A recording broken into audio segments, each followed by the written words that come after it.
अध्यक्ष रूप में रहा हो, उपाध्यक्ष कोषाध्यक्ष रूप में रहा हो, सदस्य रूप में रहा हो, कार्यकारिणी समिति में रहा हो, और सभी भद्रात्मा दिव्यात्माओं के लिए भगवान से प्रार्थना करते हैं कि वे इस तरह से उत्तरोत्तर अपनी ये जीवन यात्रा को चलाते रहें कि हमारी सनातन संस्कृति का जो मूलाधार भारतवर्ष, इसके लिए कटिबद्ध रहें, सन्नद्ध रहें और इस तरह से ये सुंदर सुंदर सेवा आयोजन हमारी समाज की जागृति के लिए, संस्कृति की जागृति के लिए, राष्ट्र के संरक्षण के लिए बहुत ही आवश्यक। हमारे नगर परिषद के अध्यक्ष जिन्होंने अभी बहुत अच्छी बातें कही सभी ने, और हमारे कोषाध्यक्ष जी श्री राधेश्याम जी पालीवाल, बहुत एक श्रेष्ठ बात गुरु जी की स्मरण पूर्वक कही। वो बात सबको अनुकरणीय है। जितनी भी समितियां हैं, चाहे वो हिंदू उत्सव समिति हो या अन्य कोई समिति हो, सभी समिति के जितने भी पदाधिकारी गण हैं और खास करके दो का उत्तरदायित्व बहुत महत्वपूर्ण रहता है, अध्यक्ष, सचिव और कोषाध्यक्ष, तीन का। अध्यक्ष का उत्तरदायित्व, कोषाध्यक्ष का और सचिव का सबसे महत्वपूर्ण उत्तरदायित्व है और इनको तलवार की धार पर चलना पड़ता है, ध्यान देना। और इनके जीवन में यदि अर्थ शुद्धि है, पारदर्शिता है, तो समिति सफल है, अपने लक्ष्य का विधन करेगी, अपने लक्ष्य को प्राप्त करेगी। क्योंकि आप अन्न की शुद्धि कर सकते हो, शरीर की शुद्धि कर सकते हो, वस्त्रों की शुद्धि कर सकते हो, जगह की शुद्धि कर सकते हो, भूमि की शुद्धि कर सकते हो, जल की शुद्धि कर सकते हो, किंतु ये सारी शुद्धियां तब नगण्य हो जाती हैं, तब निरुपयोगी हो जाती हैं जब हमारी अर्थ शुद्धि डमाडोल होती है। ध्यान देना।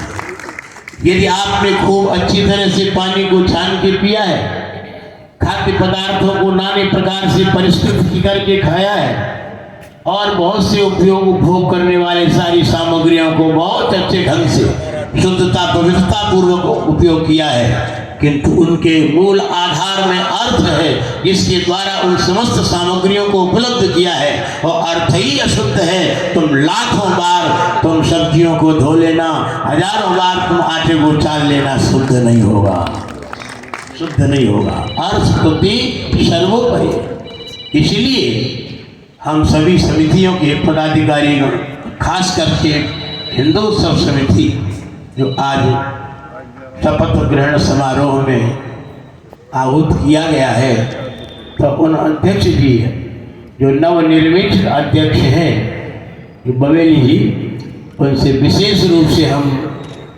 आग्रह पूर्वक ये बात कहेंगे और परमात्मा से प्रार्थना करेंगे कि इस समिति के अध्यक्ष पद पर बैठ करके हम अर्थ शुद्धि को नंबर 1 पर रखें, तो आपका जीवन में कोई बाल वांका नहीं कर सकता। परमात्मा की कृपा, दिव्यात्मा भद्रात्माओं की कृपा, सूक्ष्म जगत की कृपा निरंतर बरस रही है। ये जो दिख रही है दुनिया, प्यारे, ये कुछ नहीं है। नहीं दिखने वाली दुनिया के द्वारा दिखने वाली दुनिया कंट्रोल में। आपके शरीर को ही देख लो, आपके शरीर में हाथ दिखता है, पांव दिखता है, सिर दिखता है, अंग उपांग सब दिखते हैं, किंतु ये दिखने वाला शरीर तब तक सक्रिय नहीं होता जब तक नहीं दिखने वाला मन एक्शन में नहीं आता, मन क्रियान्वित नहीं होता, तब तक ये शरीर कुछ नहीं कर सकता। मन नहीं दिखता है और मन का भी नियमन करने वाली यदि कोई शरीर के अंदर सत्ता है, ध्यान देना, मन के द्वारा इंद्रियों का संचालन होता है। आपकी आंख ये देख पा रही है तो मन की कनेक्टिविटी के कारण, आपका कान सुन पा रहा है तो मन का कनेक्शन जुड़ा हुआ है कान के साथ। यदि मन का कनेक्शन कान के साथ हट जाए 5 मिनट के लिए, तो कोई भी कितना ही कुछ बोलता रहे, तुम्हारा कान नहीं सुन पाएगा, तुम्हारी आंख नहीं देख पाएगी। मन का उन इंद्रियों के साथ में होना बहुत आवश्यक है। मन अदृश्य है, इंद्रियां दृश्य है। आँख, नाक, कान, जीभ, हाथ, पांव ये सब दिखने वाली है, किंतु दिखने वाली शरीर की इंद्रियों को नहीं दिखने वाला मन कंट्रोल कर रहा है। ध्यान देना, मन कभी किसी ने देखा नहीं। मन का काला रूप है कि सफेद रूप है कि लंबा है कि चिकना है कि पतला है, कैसा है मन किसी ने नहीं देखा। मन एक संवेदना है। मन जैसे विद्युत में प्रवाहित, वायर में प्रवाहित विद्युत आप नहीं देख पाते हो।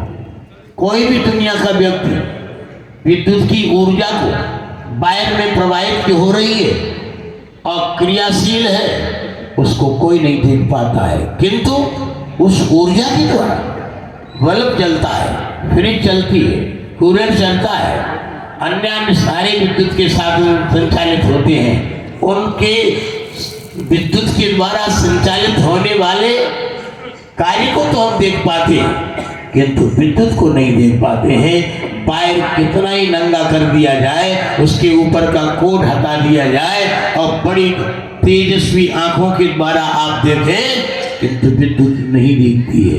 विद्युत एक ऊर्जा है, किंतु क्रिया करती हुई दिखती है। आप बल्ब जलता है, मान लेते हो कि बिजली है, बल्ब बिजली, बल्ब बिजली नहीं। कूलर, हीटर, पंखा, फ्रिज ये बिजली नहीं, ये तो बिजली का कार्य है। ध्यान देना, कार्य और कारण में बहुत अंतर होता है। कारण अलग होता है, कार्य अलग होता है। ध्यान देना। तो ऐसे ही आपके इंद्रियों के द्वारा संचालित जो मन है, तो इंद्रियों को संचालित करने वाला जो मन है, उसका भी संचालन करने वाला कोई है।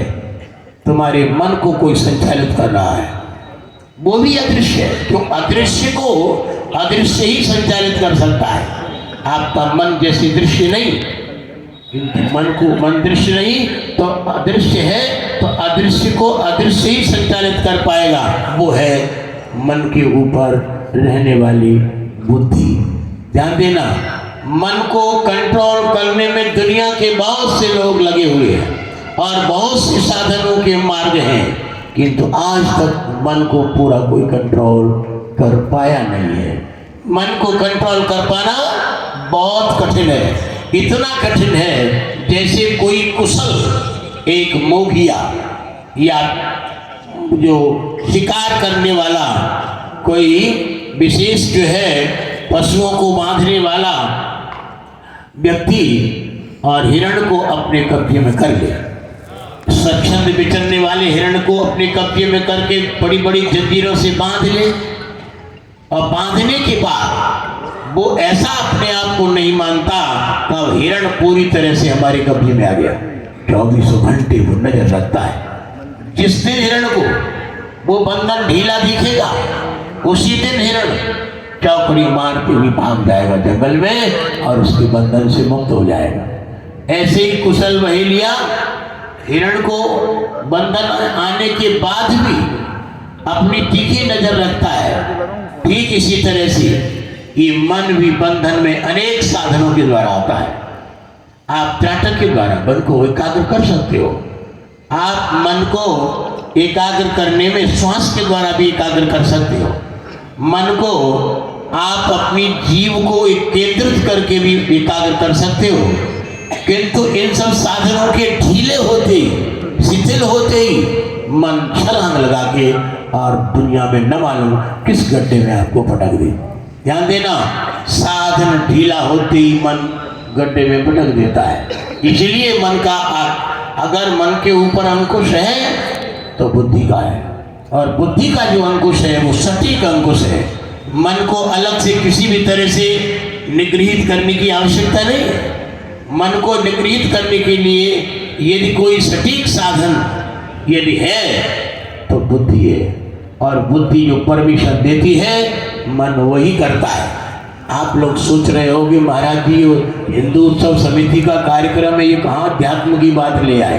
ध्यान देना, इसी अध्यात्म के द्वारा तुम अपने कर्तव्य कर्म को सुचारू रूप से कर पाओगे। अगर कर्तव्य कर्म नहीं कर पाए तो फिर समिति का होना कोई औचित्य नहीं है। ध्यान देना, मन ही तो फिसलाता है, मन ही तो गड़बड़ करता है। और मन को कंट्रोल करने के लिए सबसे जबरदस्त एक कोई साधन है तो बुद्धि है। और बुद्धि में दो वृत्तियां रहती है, ध्यान देना, बड़ी गंभीरता से समझना।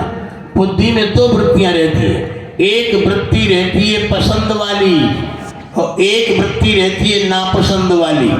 हर व्यक्ति के अंदर, बुद्धि तत्व के अंदर दो वृत्तियों का निवास है। ध्यान देना, बुद्धि में एक जो वृत्ति नापसंद वाली है, जो बुद्धि पसंद नहीं करती, ध्यान देना, मन वहां कभी नहीं जाया करता। आप खूब कोशिश करो मन को दौड़ाने की, मन को भेजने की, किंतु मन नहीं जाएगा। तुम्हारी बुद्धि में जिन जिन चीजों को तुमने निगलेक्ट कर दिया है, उपेक्षित कर दिया है, कैंसिल कर दिया है, नापसंद कर दिया है, वहां मन कभी नहीं जाया करता। जैसे उदाहरण के लिए कोई व्यक्ति मुर्गा नहीं खाता, मांस भक्षण नहीं करता, बुद्धि में उसकी वृत्ति है हम मांस भक्षण नहीं करेंगे। मन को दौड़ा के देखो, क्या वो मांस भक्षण की तरफ जाएगा? कभी नहीं जा सकता, कभी नहीं जा सकता, क्योंकि बुद्धि के द्वारा वो नियंत्रित है। बुद्धि में नापसंद वाली वृत्ति जो बैठी है वो उसको नियंत्रण कर रही है। मन को अलग से नियंत्रण करने की आवश्यकता ही नहीं है। यदि कहीं किसी से कोई गड़बड़ी जीवन में होती है, व्यवहार जगत में गड़बड़ी होती है, हमारे गुरुजी महाराज कहा करते थे, माँ के गर्भ से जब जीव जन्म लेता है तो उसका दुनिया में न कोई दुश्मन होता है न दोस्त होता है। आप भी जब जन्मे थे न कोई दोस्त था न दुश्मन था, तो दुश्मन दोस्त बने कैसे? बोले न कश्चित कश्चित मित्रम न कश्चित कश्चित रिपुः व्यवहारादेव जायन्ते मित्राणि रिपुवस्त था। बोले हमारे जीवन में अगर मित्र आए हैं तो समझ लेना हमारा उन व्यक्तियों के साथ नेक व्यवहार हुआ है, अच्छा व्यवहार हुआ है, इसलिए वे सब मित्र बन गए। और अगर कोई दुश्मन बना है तो समझ लेना उनके साथ हमारा गलत व्यवहार हुआ है, और गलत व्यवहार के कारण वे सब दुश्मन बन जाते हैं। इसलिए बुद्धि के द्वारा नियंत्रित करके मन को और अपने सारे दैनिक कार्यों को संपन्न करना चाहिए। बुद्धि में वृत्तियों का निर्माण होता है अच्छे खान पान के द्वारा, अच्छे लोगों के साथ रहने के द्वारा, अच्छे विचारों के द्वारा वो बुद्धि में वो बात निर्मित होती है। तो आज हमको बड़ा हर्ष हो रहा है कि हमारे बरेली नगर में हिंदू उत्सव समिति इतनी जागृत है, इतनी उच्च स्तर की है कि यहाँ पर समय समय पर जो हमारे सनातन संस्कृति के पर्व त्योहार उत्सव हैं, उन उत्सवों को मनाने के लिए बहुत जोर शोर से आगे आती है। हम परमात्मा से प्रार्थना करते हैं कि हिंदू उत्सव समिति हमारे सनातन संस्कृति के पर्व उत्सव त्योहारों को इस तरह से मनावे कि उत्सव शब्द का जो यथार्थ अर्थ है, अभी तक आपने उत्सव को इतना ही समझ रखा है कि बहुत लोगों को इकट्ठा कर लो और सामूहिक रूप से कोई अच्छा कार्यक्रम कर लो, यही उत्सव मानते हो। किंतु संस्कृत व्याकरण के अनुसार अगर उत्सव शब्द को देखना चाहते हो, उच्च शब्द नाम परमात्मा का है। उत माने परमात्मा और सब माने प्राकट्य, जिसके माध्यम से परमात्मा प्रकट हो जाए हृदय में, उसका नाम उत्सव है, उसका नाम उत्सव है। इस उत्सव समिति के द्वारा हम परमात्मा से सुप्रीम पावर से प्रार्थना करते हैं कि हमारी ये समिति उत्तरोत्तर विशेष रूप से क्रियान्वित हो गए और हमारी सनातन संस्कृति के त्योहारों को संरक्षण संवर्धन बनने में और जो है योग्य बने, और सबका इसमें सबका सहयोग सबका योगदान हो गए। अभी हमारे जो पूर्व अध्यक्ष कुछ बात कह गए, कुछ में सब कुछ कह गए, वो आप समझना कि कुछ ऐसे तत्व भी होते हैं कि आज से नहीं है, अनादिकाल से है। श्रेयांसी बहु विघ्नानि, कल्याण के मार्ग में बहुत से विघ्न आया करते हैं। उन विघ्नों को न देखते हुए अपने कर्तव्य कर्म में डटे रहना चाहिए। सत्यमेव जयते नान्यताम्, जीत सत्य की होती है, झूठ की नहीं। बस इतना ही कहकर के वाणी को विराम।